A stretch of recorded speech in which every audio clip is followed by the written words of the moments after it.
It doesn't matter to me. I'll start counting time when I start. So. Yes, go. Okay.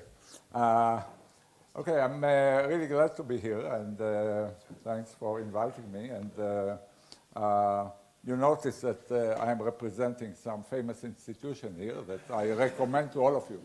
I always swear what I get for free. Luckily, you got some. I want to tell you today about the value of errors in proofs, and it's really the story of the evolution of proofs in, in my field, in computational complexity, actually starting with the original paper of Turing up to some very, very recent breakthrough from last year that I'll explain. And the picture is just my favorite proof system. So the plan of the talk is I want to tell you about errors in proofs and their value. It turns out these ideas had an enormous impact in many ways to science and to technology, and I will not have time to talk too much about this. I want to talk about more conceptual and sometimes paradoxical properties of some proof systems, connections to math. Proofs are not just about proving theorems, but they also encode interesting mathematical structures. And to tell you about the value of errors in proofs, I'll have to tell you first about the introducing errors in computations. And before that, I'll just tell you about just proofs and computations without errors, the ones you are familiar with more, I assume. And what I really care about is it's just one story of many stories I could tell in which you can see the methodology of computational complexity in action, basically. The ideas of modeling, algorithmic efficiency, classifications, completeness, reductions, how they play in this, almost a century-long evolution. Okay, so it's a long story, the connections of proofs and computations. I'll just tell you about 2 points in time. Euclid, in his famous book, The Elements, talks about plane geometry, and there, what you see, or what you are told to see, is collections of proofs of theorems in plane geometry, and they are all deducible. That's the introduction of the deductive system. Are all deducible for 5 simple axioms. But if you actually look at the proofs, they are actually algorithms, right? They are really constructions of various point sets in the plane using only straight edge and compass, which are just 2 operations. So it's really computation. In this case, the 2 are equivalent. Everything you can prove, you can compute in this way. Fast forwarding to the end of the previous century, actually, the 19th century, or the early 20th century. So Hilbert, the most famous mathematician of his time, had a dream, and he believed that the truth in mathematics is exactly the same as what is provable in mathematics. And he also believed that everything provable is actually can be automated, can be proved automatically by computers. And this dream was totally shattered. First, Gödel, in his very famous incompleteness theorem, proved that the first equation is wrong. There are things that are true, let's say in number theory, that cannot be proved. And then Turing, building on this, proved this undecidability theorem, showing that there are provable statements which cannot be deduced automatically. The way he did it is by this very important definition of what is an algorithm. This is a famous Turing machine. And of course, one sort of side consequence is the computer revolution we are all living in, but I am not going to talk about practical things. What are the algorithms solving?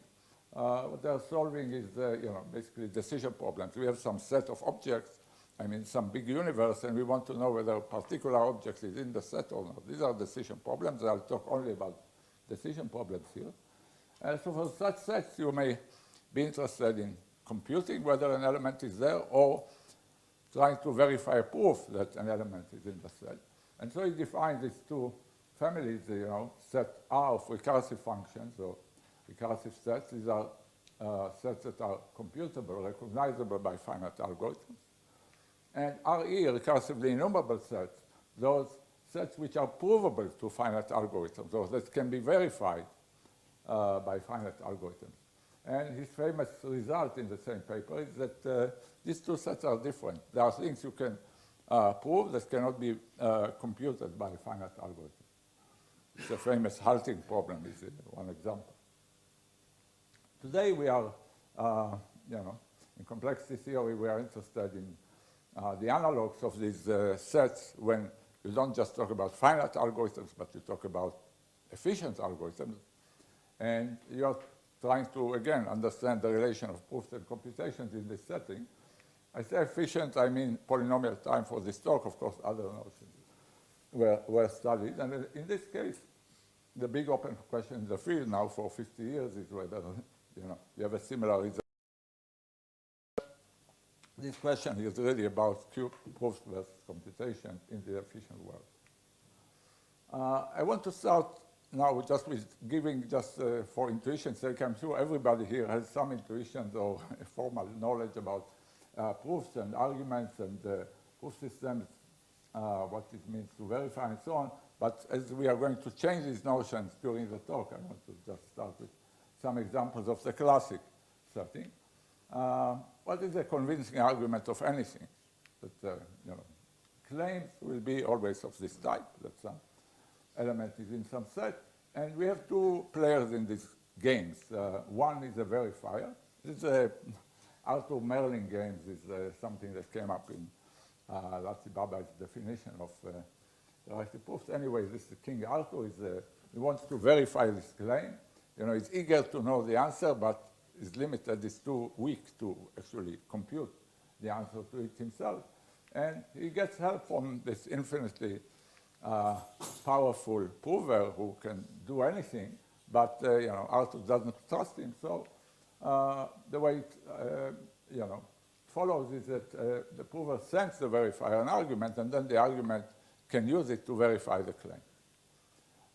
So situations like this, lots of them, but I want to go through some examples.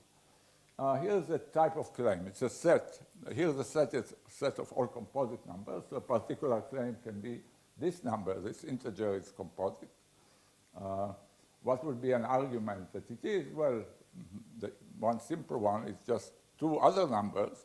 And the way you will verify it is just check whether if you multiply these two numbers with the top one. And then you decide whether to accept or reject this particular argument. And of course, this is a simple algorithm. The verification algorithm is simple. In general, it works not just for these numbers, but any integer. This is the proof system. What is the set of theorems proved by this proof system? So this is a language I want you to feel with the language I'll use throughout the talk. So this proof system proves a bunch of theorems. The set of theorems it proves is a composite number. This is exactly the set that the verifier accepts. I want to stress that the argument in this case, with the prover sense, does not have to be efficiently computable. Maybe how the prover came up with it doesn't matter. Here, to come up with these numbers is a factoring integer problem, which is believed hard, and cryptography is assuming that it's hard. So that's not the issue. What has to be efficient here is the verification process, not how to come up with a proof. Here's another example. Here's the type of claims is, this Sudoku puzzle is solvable. The obvious argument will be just to fill up this missing squares, and the verification process, again, is extremely simple and efficient, right? You just check that the rules of Sudoku apply, accept or reject. It's very simple.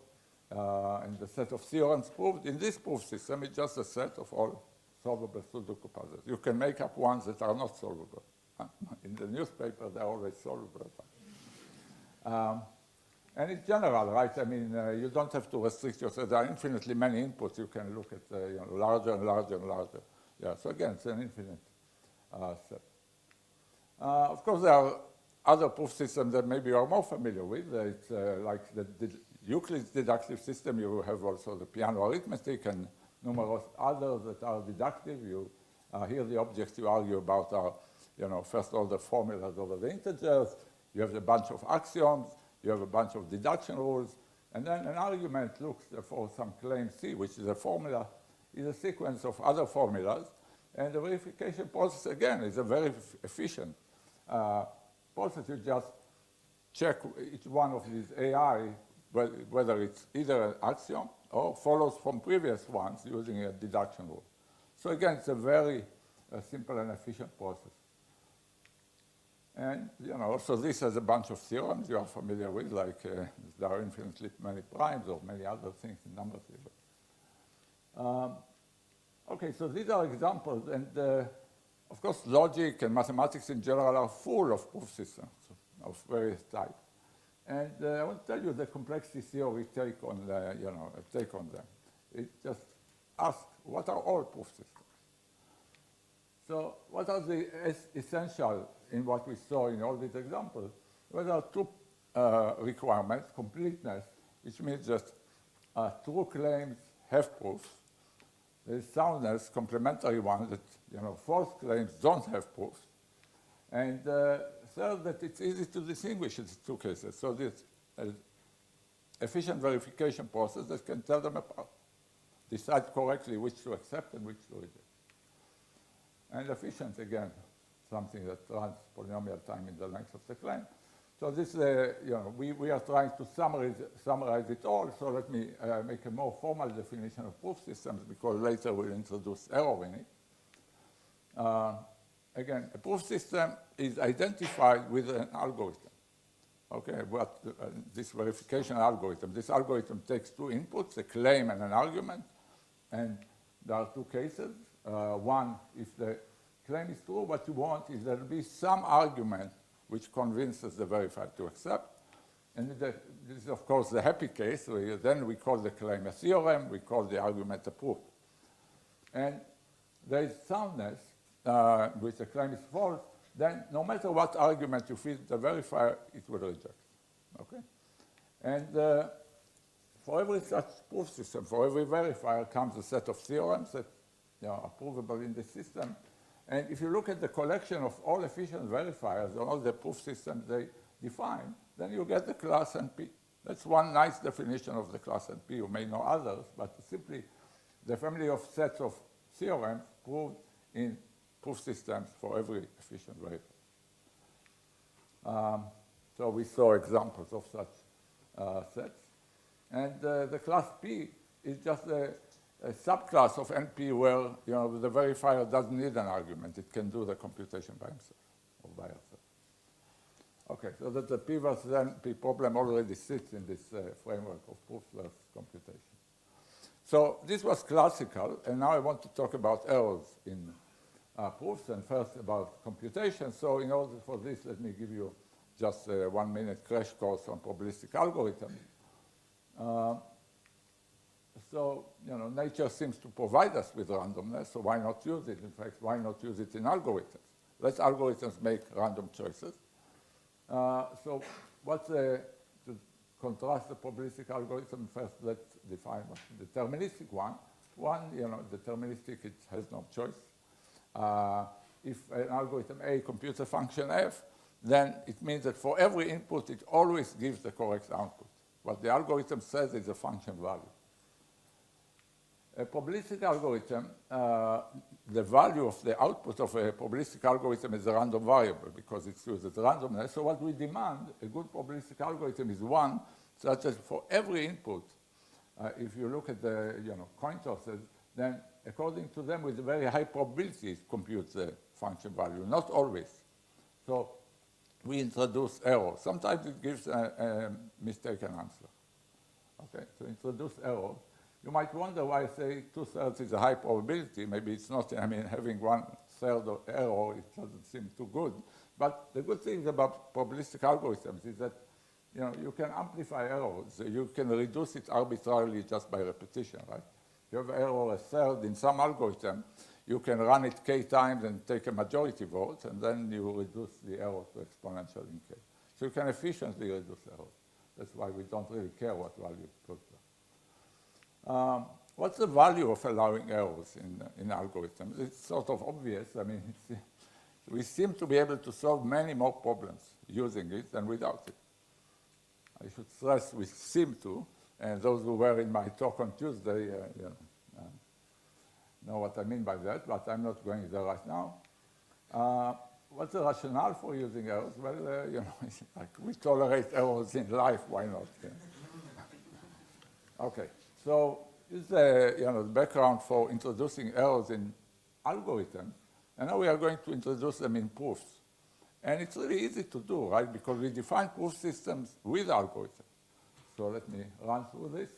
This definition came up in 85 with two independent papers by Babai and by Goldwasser, Mikhali, and Rakov.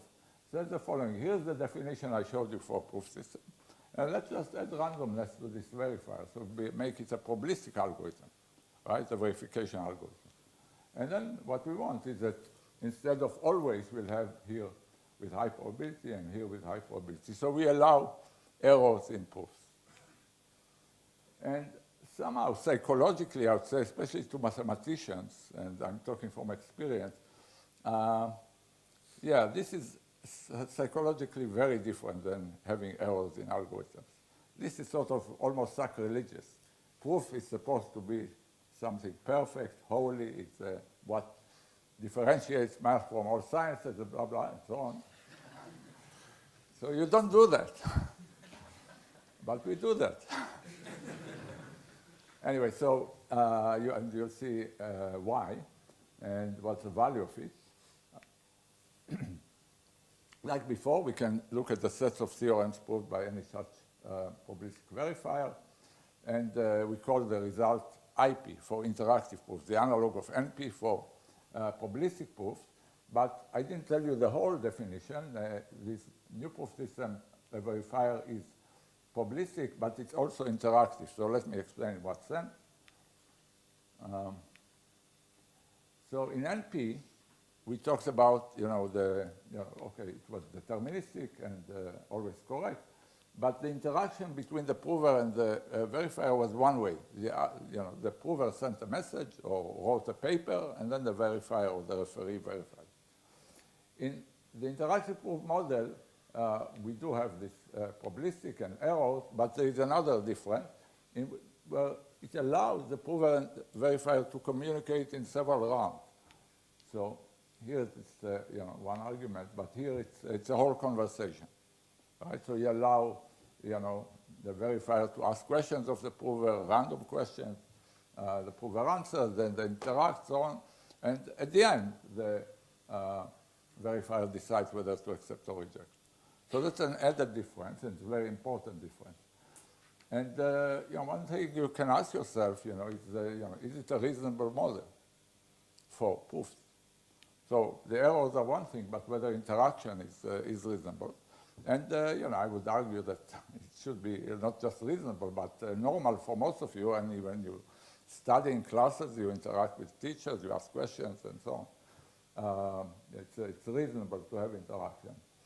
And what I want to convince you is that this idea, these papers, are absolutely revolutionary. I mean, they change so much in lots of things we understand in math, in computer science, and implications, practical implications, scientific implications. So I'm not going to explain much of this. I just want to concentrate on this conceptual, as I said. In particular, I want to show you how this type of proofs, interactive probabilistic proofs, can have paradoxical properties that normal proofs just don't have. I'll show you two of them, and besides the interest in the zero knowledge proofs and probabilistically checkable proofs, I'll explain more about them. I really want to talk again about this methodology of the field and the way things progressed, and how this meandering journey to zero knowledge, from it to this PCP model, and from interactive proofs to this, in computer science, we have complexity theory. We have all these acronyms that I often found there was a, sort of old historical mistake of the field. I mean, if you are a physicist, you have black holes, white dwarfs, red giants, and things that carry different meanings than collections of letters. But anyway, we're stuck with it. And of course, I want to get to this MIP star, which was on the title and this major breakthrough from last year. But how it evolved, I think, is really interesting. So let me talk about this a little bit. So I want to talk first about zero knowledge, the idea of zero knowledge proof. Was already in this initial paper. They, Goldwasser, Mikhail, Drakov were introduced in the interactive proofs motivated by cryptography, in which there are anyway interactions, there are anyway errors, and there, the kind of theorems you prove is not a Riemann hypothesis, but rather, I multiply two prime numbers and this was the result. So it's, less interesting mathematically, but very important practically. Anyway, so what's a zero knowledge interactive proof? It's a normal interactive proof. I should say the definition, the formal definition is complex, but the intuition is very simple. It's an interactive proof with the demand that whenever the verifier accepts, so whenever it's a true theorem, then the verifier learns absolutely nothing besides the fact that it's correct. Okay? It's convincing, but it gives no information otherwise. And, first thing you hear about this, you just basically say it's nonsense because, sort of, at least contradicts our experience. How can a convincing proof be uninformative? Can you, think Wiles would have convinced the mathematical community that he proved the theorem without giving them a shred of evidence of how? Or the Riemann hypothesis whenever it is proved. Or in fact, even in real life, how do you convince somebody else that doesn't share your view that your view is correct without giving them any anything they didn't know before? Yeah, so they made this definition because it would be very useful in cryptography to have it, because then you can convince people without revealing your secrets. Okay, so what can we say about this? Well, actually, a year later,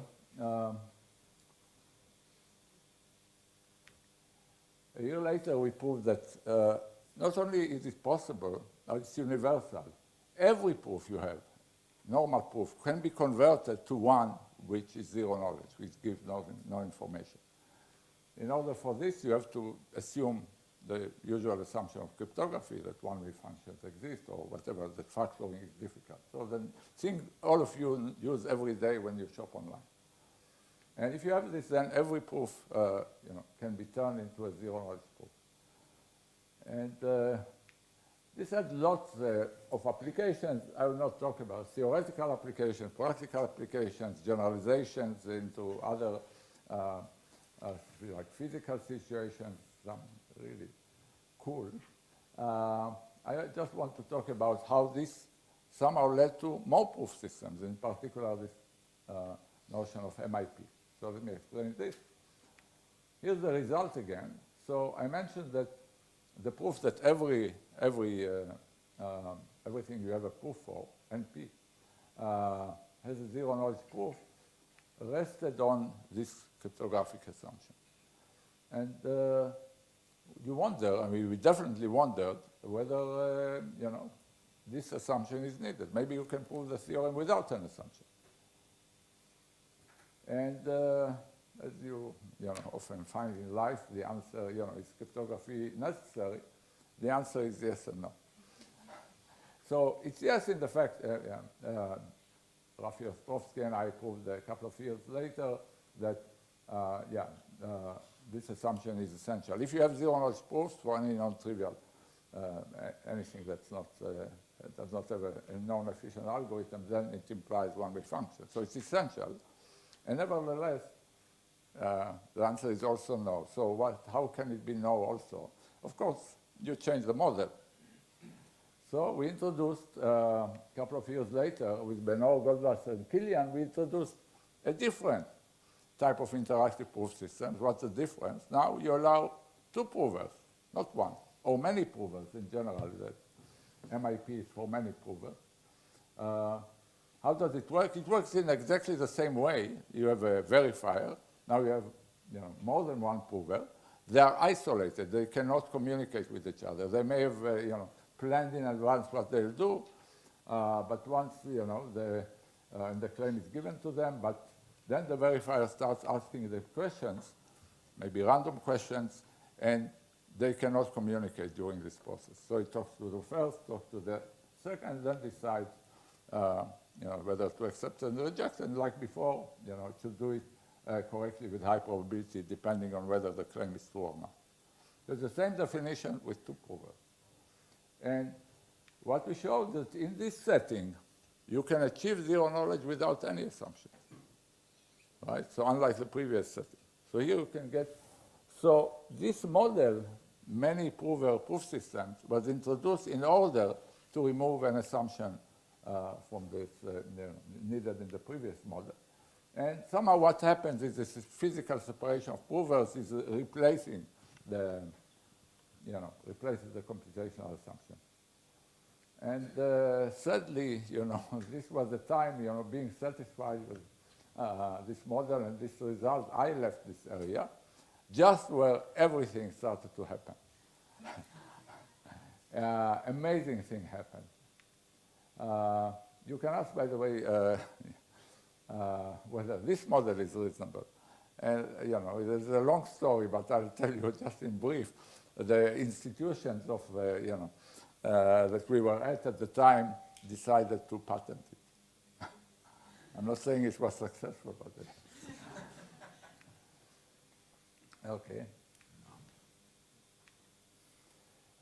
So again, coming back to the methodology of the field, we have different proof systems, stronger and stronger, and these inclusions are obvious, but what is the computation power needed to actually compute to solve these problems that are provable in these classes? And there were trivial inclusions known. It knew that IP can be, every problem provable in IP is solvable in polynomial space, or everything in multiple IP can be solved, computed in non-deterministic exponential time. But yeah, it was believed that they are far from this sort of trivial inclusion. But actually, just more couple of years later, this avalanche of exact characterizations of these proof systems came out with new techniques. You don't have to read everything, and also the acronyms you don't have to read. The main point is that each one of these theorems also have really strong conceptual implications. Like the first one really says that winning strategies can be efficiently verifiable. Like you can prove that you can you have a winning strategy in chess. So these are very different than NP statements where there is just one quantifier that exists, traveling salesman tool or something. A statement about winning a game is, for I have a move, so for every move of yours, I have another move. And despite that, there are efficient proofs of these statements in the interactive setting. For two or more provers, then really intractable problems in non-deterministic exponential time are provable efficiently in this two-prover model. And actually, it has another version that gives the third result about exponentially long arguments can be still conveyed to a prover that has only polynomial time.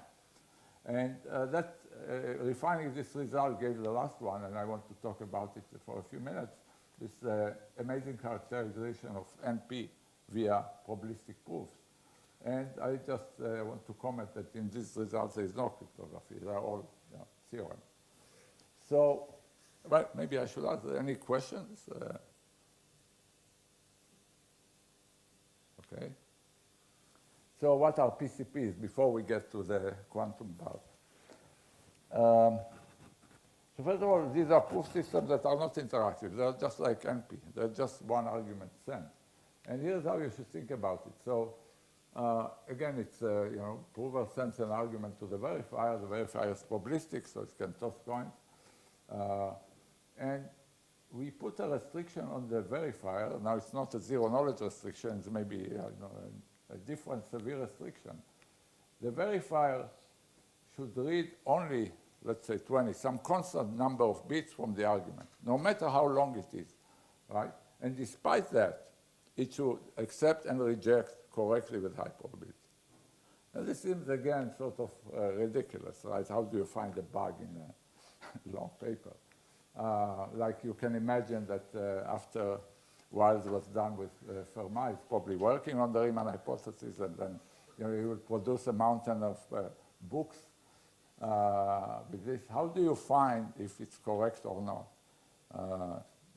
If you can read only a few symbols in the proof. And you may remember that Wiles in his original paper did have a bug, but I think it was discovered by reading the whole paper. So that's another paradoxical property, but in fact, every proof can be made into a PCP. This is the content of the PCP theorem that I mentioned in the previous slide. So if you have a proof of anything, there's a very simple, efficient, automatic procedure that will convert it to another format, and this format has some of the magical property that if there was any bug in the original one, then this bug will be spread everywhere so that you can detect it by random sampling. It's a very powerful theorem, and, well, I mean, that's the obvious application, but I think it's still not out there yet. It had amazing, impact on optimization, and it leads to hardness of approximation. Once Latz's many contributions to computer science, besides his contributions to mathematics, implications in complexity and coding theory and many others, and also lots of technological implications that you either feel or you will feel that I'm not going to go into. So what I want to conclude the last 10 minutes, I have even more than that. I want to talk about quantum proof systems. So again, how these proof systems evolved further. So we already had, the end of the summary of what you've seen is that these interactive proof models, IP for one prover and 2IP or MIP for many provers, are understood completely from the computational point of view. We know exactly what it takes to compute the sets that are verified in this proof system. So this we understand. And now another character of our field is that we care about different computational modes. So we already went from deterministic to probabilistic, and another natural step is to go to quantum. So let's go to quantum proof system and quantum interactive proofs. And like with randomness, I want to give you first a 1-minute summary of the, just quantum computing, bring you up to speed or notation. So again, nature seems to be even more benevolent and just give us, random bits. It seems to give us this quantum phenomena. And again, why not use it in algorithms, right? So this was a suggestion of Manin and Feynman independently in the 80s that we should build computers that manipulate quantum superpositions using unitary operations, whatever quantum mechanics allows. And it took time to actually have a formal model for this. It's more complicated than having a formal model for probabilistic computation. But we understand we have a model now. It's called things that are efficiently computable in quantum computer, also as an acronym, which is BQP. We know it's at least as strong as probabilistic computation, but BQP. And people started exploring the power of this model, even though this model doesn't exist physically. In contrast to deterministic and probabilistic algorithms which we can implement, We still don't have quantum computers, but nevertheless, we are theoreticians, and we should set up the stage for when it comes. And a few things happened, but then, like, there was an earthquake. And this earthquake is Peter Shor's discovery in '94 that quantum algorithms, if we have them, can solve these problems, factoring integers and discrete logarithms, the very problems we seem to use, we assume are difficult when building cryptographic systems. So they have fast quantum algorithms. And then really the earth shook, and immediately there were frenzied attempts to do lots of things, to develop technology, to actually build. Now, we should build quantum computers, so billions are thrown into this by governments, by companies, as you probably know. The fear that they'll come to life and then will break all crypto systems drove a huge effort into finding new hardness assumptions, new problems that may be hard not just for classical but for quantum computers, and this is happening. There will be a switch, or there is starting to be a switch to other assumptions like lattice problems and so on. People, of course, are exploring new quantum algorithms, like maybe quantum algorithms can solve NP-complete problems. We don't think so far, and there aren't too many new algorithmic techniques developed. But what I want to talk about is new models. This existence of this quantum computer suggested having new models, in particular, new proof systems. And this is the last part of the story. I want to talk about quantum proof systems. What's the difference? It's just like the models before, only that now the verifier, the provers also can be, the verifier is simply an efficient quantum computer, and the provers are infinitely powerful anyway. First, what was defined it for one prover? So IP star means IP interactive proof, one prover with this quantum. The star stands for quantum. And the power of this model was studied for a while, and it took a decade to figure it out. It's certainly not trivial. It was clear that it's at least as strong as IP, but it turns out that it's not stronger. It's the same. So quantum doesn't buy you anything when it's one prover. And a few years later, other people defined MIP. There's also just MIP star, so the analog of MIP for quantum verifier. And here again, it was non-trivial. Here proving that MIP star, that the quantum version is stronger, is at least as strong as the classical one, is not obvious, turns out. But it is true, and so people proved this, and everybody believed, really, that it will take a few years and we'll show equality there, and we'll know that also here quantum doesn't give anything. But then people figured out that it's actually stronger. It goes above the non-deterministic exponential time to double exponential time. And then, that was really curious. And how powerful can be, quantum proof systems where the verifier is just polynomial time, still. And the breakthrough came last year in this amazing result. MIP star, this quantum version of multiple prover proof systems, actually equals RE. So RE, in my first slide, this is what Turing defined. This is the class which contains non-computable functions. So you can prove to an efficient quantum verifier things that, like the halting problem, things that cannot be computed by any finite algorithm. It's totally mind-boggling, and I still, even though I know some part of the proof, the conclusion is very mysterious. But it's not just mysterious. You may say, well, it's all a game. You made up, quantum computers which don't exist, and you make up these quantum proof systems which don't exist, and you interrogate them and you try to understand what they do. Okay, it's a nice game. It turns out that this result has amazing implications to mathematics, and this is only the beginning of their exploration.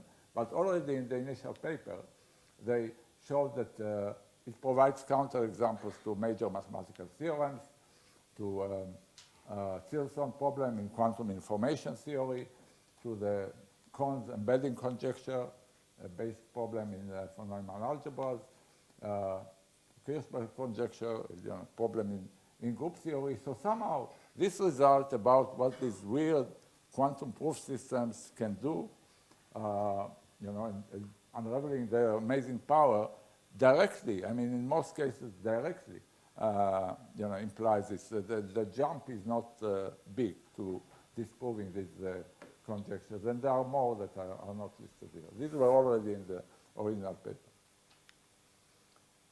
So I want to, the last 5 minutes, want to explain what is, what's in some sense the content of this, or another view of this result. What is really MIP star? And already in this starts from the connections, start from this original paper just defining its connections to physics, to the, well, I'll talk about this thing. So already in the initial start of MIP, just multi-party proof systems, like two-prover proof system, people realize that this interaction of the verifier with the provers can be reduced to just one round, one question, one answer. So here's such a proof system. The verifier talks to the two proofs, asks a question of each, gets an answer from each, and decides whether to accept or reject with high probability. The claim is implicit. So what you should see is that the decision just depends on these answers from the provers. So you might wonder, you can think of it as a game, right? So there's a function the verifier computes of these four parameters, and what are the provers trying to do? They're really trying to convince as best as they could this verifier of this, to accept. So you really have an optimization here, optimization problem here.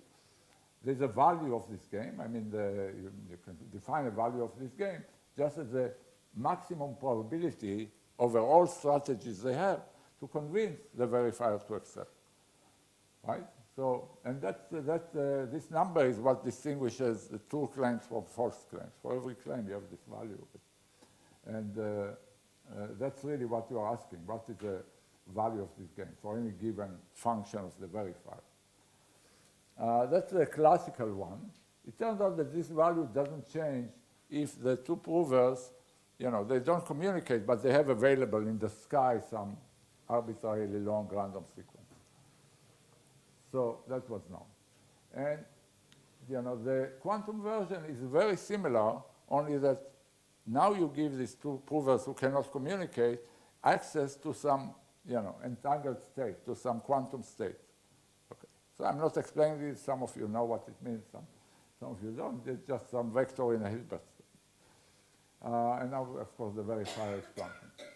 So that's the only difference. And you can define the value star of this game, which may be different than the one, because there are maybe more strategies are available to these two provers sharing an entanglement.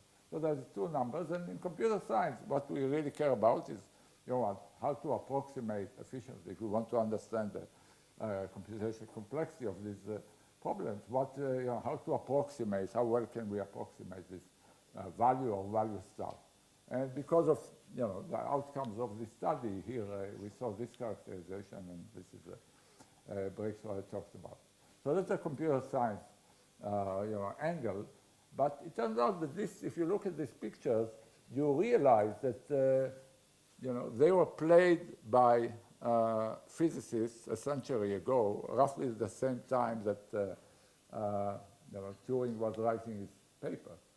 So here's the physics game. So many of you have heard of this EPR. Einstein-Podolsky was then experiment or challenge, that happened just where I work, but long time ago.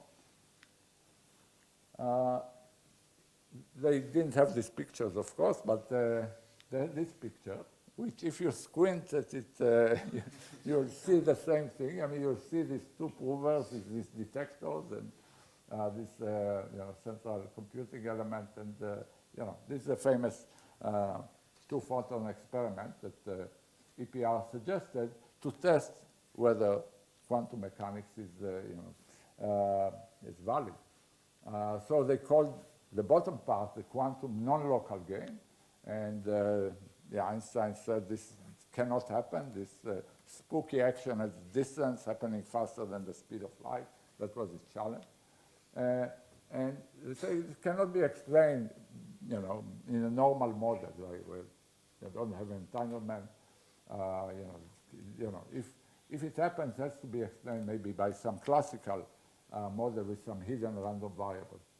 And the outcome of this study was showing that this is a famous Bell inequality, what's written here, that these values, the classical and the quantum, can be different. The provers can achieve more if they have quantum power. Okay. So it started in physics with this question of whether quantum mechanics is complete, whether there can be spooky action at the distance. And the evolution of works there mainly focused on introducing different games in which this gap is bigger and they are simpler and can, various final questions. And of course, with actual tests that were eventually carried out to see that, this promise, this theoretical promise, is actually validated in experiments. So it's an amazing understanding. On the other hand, with the computer science, the original paper introducing MIP star already called for, so it's, again, back to the methodology, we like classes of problems and understanding the relationship between them, reductions between them, even if we don't understand how complex they are. I mean, NP complete problems is just an example. So suggest doing it for all non-local games, so NP star. And the evolution of works towards this proof did, apply all these technologies of reduction, amplification, completeness, and lots of other results of quantum error correcting codes and ideas similar to those used in PCP, in the classical PCP, to eventually get to this breakthrough of MIP star equal RE. And I believe that this was somehow essential. The nature of the result, if you read the proof, is certainly of this nature, and I don't know, maybe there's a different proof of this result, or maybe a direct proof of refuting this conjecture, but so far it seems necessary. So both the introduction of this class, just MIP star, followed this methodology of just understanding computational models and proof systems, and also the proof followed this methodology. Okay, let me conclude. We saw, lots of proof systems. We showed, I hope, the value of introducing errors in proofs. Certainly led to this, various magical proof systems and magical properties. Again, the thing that repeats itself in lots of work in theoretical computer science. Theory often not only, predates practice, but also enables it. So it's really, these discoveries that are purely, mind games lead to lots of systems. Lots of connections between subdisciplines, as we saw in these applications. And again, I'm just repeating my mantra about the power of this complexity theoretic methodology that happens throughout this lecture. So if you want to read more about the connections of, it says here, mathematics and computation, even on my sweatshirt. This is a book I published 2 years ago, and you don't have to buy it. It's free on my website. Thank you.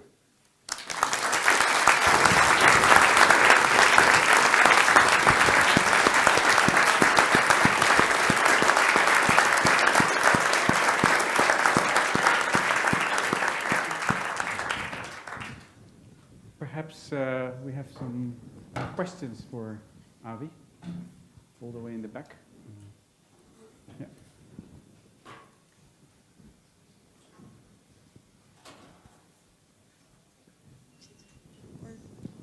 Oh, yeah. Hi, thank you for your nice presentation. I missed the first 10-15 minutes, so maybe you said something about it. Sorry? I cannot listen. Nothing. I have hearing aids, so it's a bit difficult to communicate. But anyway, you have, of course, probabilism in your reasoning. Yes. You have also determinism. There was somebody who worked here for 10 years, yeah, not this building, but it was Edger Dijkstra. Yeah. Can you comment on his guarded command language in relation to your formalism? Yeah, so you mean his comment that he doesn't like to use randomness? Yes, of course. Yeah, That's not what I that's said. his preference. Yeah, but wait a second. You say that you should allow errors in your proofs. Yes. Here, the contrary. I did 3 courses in that in Eindhoven. No errors allowed. Even a dot comma reduced your mark from a 10 to a 9. It was not Dijkstra, it was Lex Bijlsma. Oh. Yeah, right. Yeah. But there's another thing. This is about formalism in mathematics. There's another guy who also worked in Amsterdam. It's Nicolaas Govert de Bruin. Can you comment on automat? On what? Automat. The language he devised. I don't know it. There might be a relation. Okay, yeah, so more seriously, I think that you should not view this lecture as an invitation to have errors in your proof. Very good. Maybe we have some other questions? I just want to stress. I mean, the idea of introducing it, first of all, was absolutely revolutionary in computation. Having probabilistic algorithms is a fantastic industry, and it leads to solving problems that we can't solve otherwise. And into errors in proofs, we see lots of things that come out of it when you formalize it directly and you get a nice result. But when you write a paper, I suggest that it will be error-free. More questions? In recent years, in theoretical physics, I think there's a development of general probabilistic theories, which sort of generalize at the same time the classical probability and the quantum probability. I was wondering if these have made their way into proof systems. Do you know anything about that? Yeah, well, I think that not only made their way into proof systems, but the way of, from what I know, I mean, I maybe don't know everything. I assume you mean the fact that systems should be viewed as discrete, and the laws of, quantum field theories, for example, and other theories should be based on, can be based on discrete phenomena. So you can write a probability theory in which, the rules are the quantum rules as opposed to the classical rules, and then you get a different probability theory, and then you can also write the axioms for some of these physics theories, even black holes, gravitation, and so on, quantum gravity, in this language. I think that not only computation complexity is aware of this, I think part of it was motivated by interaction with computer scientists for whom the discrete language is the right way of doing it. If you read Scott Aronson's book on quantum computing, that's what he advocates. That's, quantum mechanics, not quantum computing, quantum mechanics should be introduced, explained, and studied in this discrete term. So, yeah, I think the interaction between mathematicians, computer scientists with the physicists has been amazing, like with other fields, yes. Perhaps one last question? Yeah. Hey. Hey, are there quantum versions of MIP that are inequivalent to MIP star? Like other ways to embellish with some quantum stuff that would be equivalent to this Alice and Bob kind of thing? I don't know. I mean, that's the only proof system I know that is can do uncomputable things. Thanks. You had the... So, in your opinion, in the next 10 years, what are the big open problems that you think will likely be resolved? Like the unique games conjecture or P versus MP? Yeah, okay. So, yeah, I don't, yeah, unfortunately, I would have loved to know the answer to P versus MP, but I'm not sure it will be in my lifetime. The unique games conjecture, I think there's steady progress made on, yeah, I mean, I will not explain it. Some of you know it. There's steady progress made on understanding it, and, you know, this, yeah, may be done in the next 10 years. It's a basic question in optimization, let's say it like this, and complexity theory. Yeah, I hope. One more question.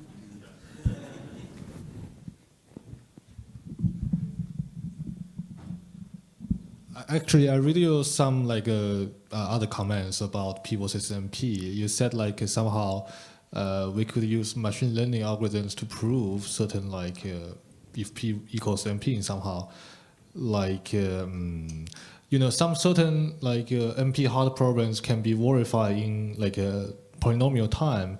Do you think this can be an open gate for solving like a P versus MP problem? So it's the question of the power of machine learning in general to help not just this P versus MP question, but any mathematical conjecture is really interesting. I mean, we just said that the Institute for Advanced Study last week visit from people from DeepMind, the same people who developed AlphaGo and protein folding and whatever. They are very interested in collaborating with mathematicians about mathematics problems. You know, there seem to be serious mathematicians that you know, are producing nice theorems, not breakthroughs yet, at least for problems where, of course, you need lots of data, so you have to be able to generate data about your problem. I don't see how to do it with P versus MP, but there are other questions where you can. Anyway, I believe this is a very, will be very fruitful connection. I am not sure that it will help for any problem, but maybe it will help some problem. Yeah. Yeah, you are making some notes. You are going to see.